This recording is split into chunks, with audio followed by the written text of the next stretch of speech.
Party era eyo navayo nga bannonze ku kadi ya Democratic Party nenzija wano naye nesimbyewo ngenda kuvuganya ku kifo kya Secretary General wa Democratic Party naye ate era nze mbadde Deputy Legal Advisor w'ekibiina ekyo okumala emyaka 10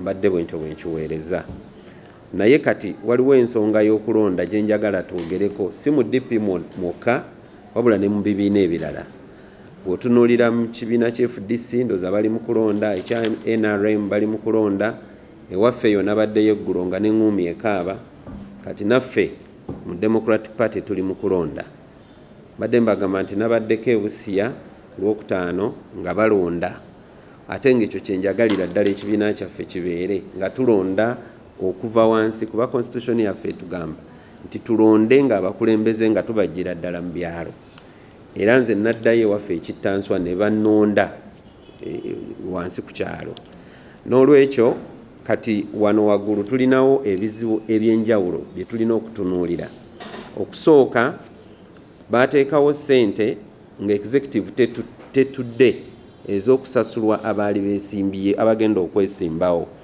ne bagamba abakisalawo nti bwe oyagala kubeera President General wa kibiina olina okusasula miliyoni 10 bwe oyagala kubeera Secretary General osasula miliyoni 5 kakati ate etteeka lya Uganda ng'oyagala okubeera omubaka wa Parliament osasula miliyoni 3 kakati ng'olaba nti zino ssente nnyingi nnyo n'okusinga omubaka wa Parliament zaasasula kati nga tulowooza kyandibadde kyamagezi era nga kirungi olukiiko lwa executive ne lutuula mu bwangu nga na zino ssente tezinnasalwawo kubanga ziremesa abantu abandizza okuweereza ekibiina okukiweereza abamu naddala nga tebalina ssente neewuunya lwaki abantu balowooza nti yardstick yonna oba okupima omuntu obusobozi bwe balina kubupimira ku ssente abantu bangi nnyo ebweru eyo nga tebalina ssente zino za mu nsawo naye ng'emitwe gyabwe gikola bulungi si buli muntu agagawadde nti ye mugezi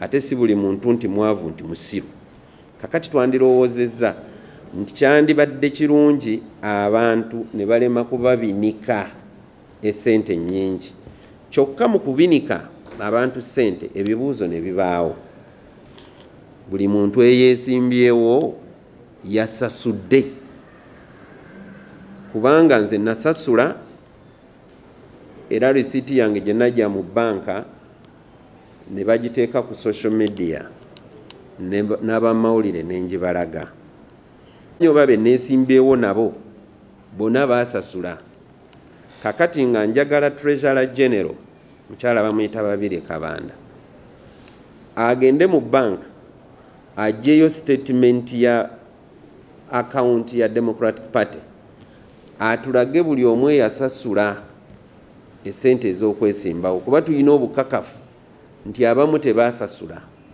bwe baba baasasula twagala bukakafu ayinza okutuwa obukakafu ye mukyala Kabanda so tumuwegayirira agende mu bank aggyeyo bank statement era omuntu waba teyasasula kubanga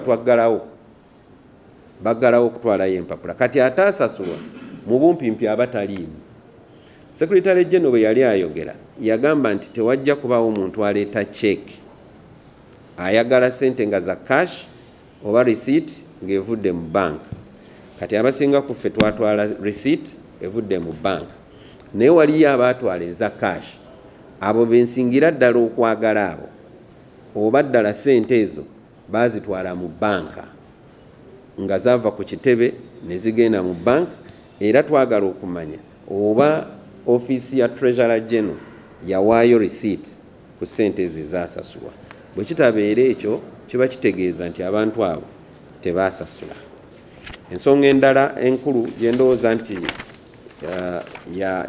oleeta ekintu abantu bonna balina okiganyulwamu bagambye nti bwe tuba twesimbawo ffenna tuleeta empapula zaffe ez'obuyigirize era ne tuziwaayo nakutta akagugu kange nenkawo omuntu nenga akagugu kano katwalira abantu bategeere nti nayitako mu ssomero ekintama oba ekinyiiza nti ate nze sisobola kulaba mpapula z'abantu balala okukakasa oba baasoma ekimala okusobola okuba nti ekifo kyenjagala nabo bavuganya nange oba nedda, kubanga eno ensonga be bagireeta.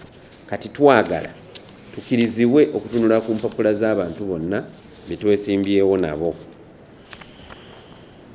So tukola okusaba kuno wammanga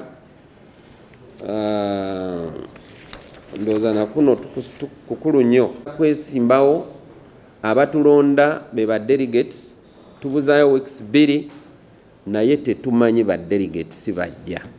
Awamu owulira bakyalonda, awalala ndowooza n'okulonda tebaalonda naye ba delegates we bali. Kati twagala lisiti y'aba delegates abo naffe tusobole okwogerako nabo tubakubire amasimu. Naye newankubadde tetubamanyi, yenna n'abeera delegate tajja kulonda muntu mulala, ajja kulonda Richard Lumu ku kifo ky'obwa Secretary General, yenna anaabeera, kubanga bonna bakimanyi nti nsobola bulungi okuddukanya ekibiina kino.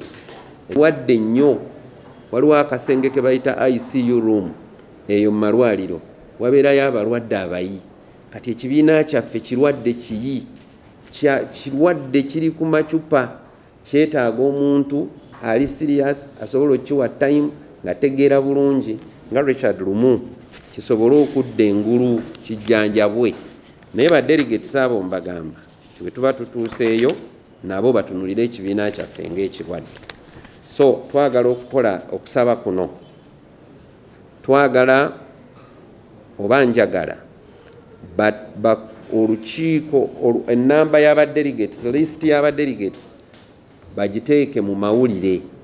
Kati kubanga sente ezikola ekyo tuzirina, bagiteeke mu mawulire buli omu amanye nti bano be ba delegates, nti ne bwe mba nnina gwe njagala okwogerako mwogerako nga ali mu public, kubanga baba bataddewo okulonda general elections, bakola display buli muntu asobole okumanya.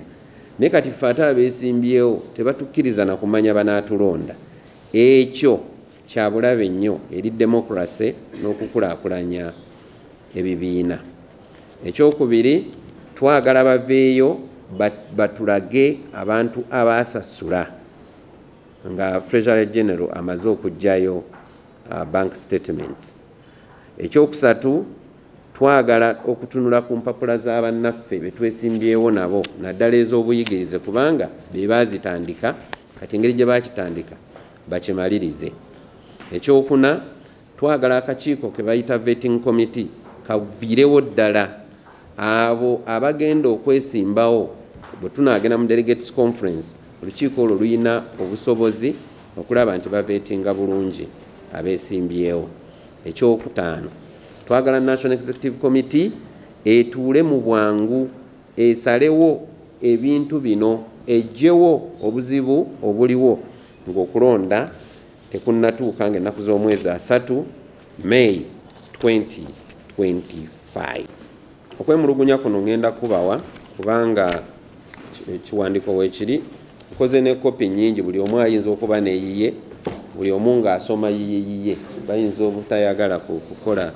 Kati nnyingi ngenda baweereza akatabo kalamba kaakano, buli omu ajjeko emwemu batuule wali, buli omu ng'asoma. So ekyo tekirina buzibu, naye ebintu ebisinga mu Democratic Party tubadde tubiyisa mu mawulire, abeeri we baweereza naawe n'oweereza.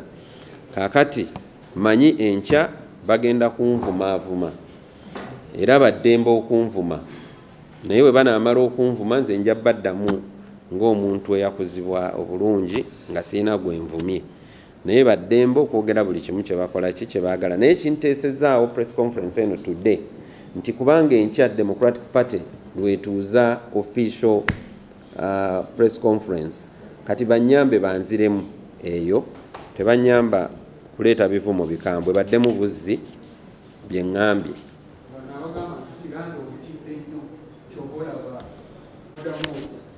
Siranda bamutya, nze mbadde simanyi nti bamutya, kuba ate nze muntu atatya kintu kyonna.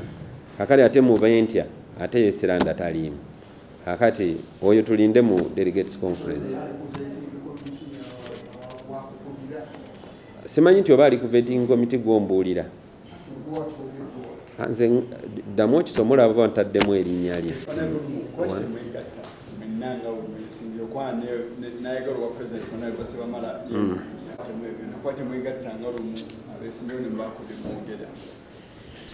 n'olyoka weegatta n'abeesimbyewo.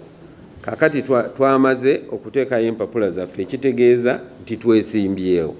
Kati mu kwesimbawo ate waliwo ebidda amanyi tujja kutuulamu tulabe ekisinga obulungi.